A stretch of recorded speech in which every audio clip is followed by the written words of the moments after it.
সব কাজ করব কার জন্য? একমাত্র আল্লাহর জন্য।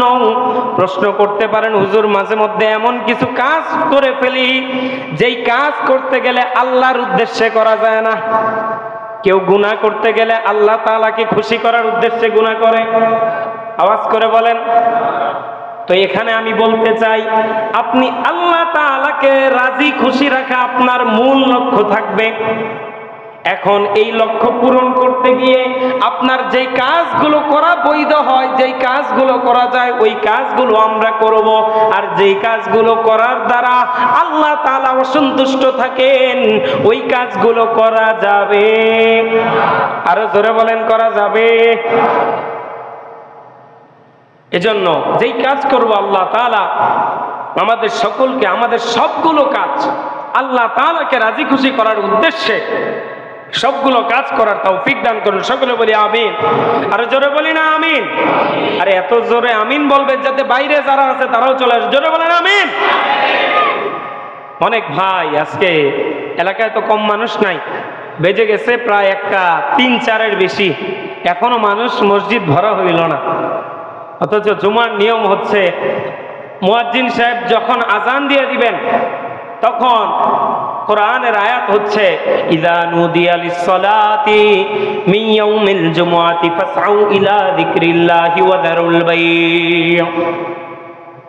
আল্লাহ তাআলা ডাক দিয়ে বলতেছেন, যখন তোমাদেরকে মুয়াজ্জিন জুমার আজান দিয়ে জুমার দিকে ডাকবে তখন তোমরা তাড়াতাড়ি করে প্রস্তুতি নিয়ে মসজিদের দিকে যাও, জুমা আদায় করার জন্য মসজিদের দিকে দৌড়াও। ওয়া যারুল বাই', ব্যবসা বাণিজ্য কাজকর্ম সব ছেড়ে দাও।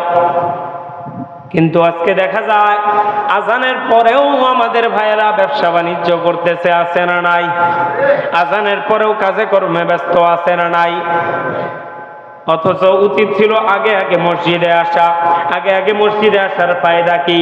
আল্লাহর হাবিব সাল্লাল্লাহু আলাইহি ওয়াসাল্লাম বলেন, যেই ব্যক্তি পরিপূর্ণ পবিত্রতা অর্জন করে একজন মানুষের উপর ফরজ গোসল ওয়াজিব হইলে ওই মানুষটা যেভাবে করে পরিচ্ছন্নতার সাথে গোসল করে, কোন বান্দা যদি এভাবে করে পরিচ্ছন্নতার সাথে গোসল করে, ভালোভাবে গোসল করে আগে আগে জুমার মসজিদের উদ্দেশ্যে রওনা হয়, আমার হাবিব ডাক দিয়া বলেন, ওই বান্দার প্রত্যেকটা কদমে কদমে আমার আল্লাহ এক একটা করে গুনাহ মাফ করতে থাকে।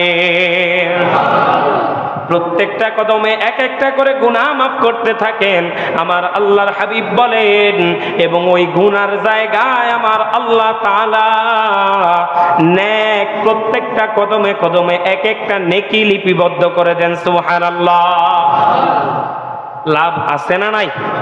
আরে মিয়া, শুধু তাই না, আমি আপনি যখন মসজিদে আসি, মসজিদে যদি সবার প্রথমে আমি ঢুকি, আল্লাহর হাবিব ডাক দিয়া বলেন, যেই ব্যক্তি জুমার দিন প্রথমে মসজিদে ঢুকলো, প্রথমে আগে আগে মসজিদে ঢোকার কারণে আমার আল্লাহ তাআলা একটা বিশাল আকারের উট দান করার সওয়াব তার আমলনামায় দিয়ে দেন।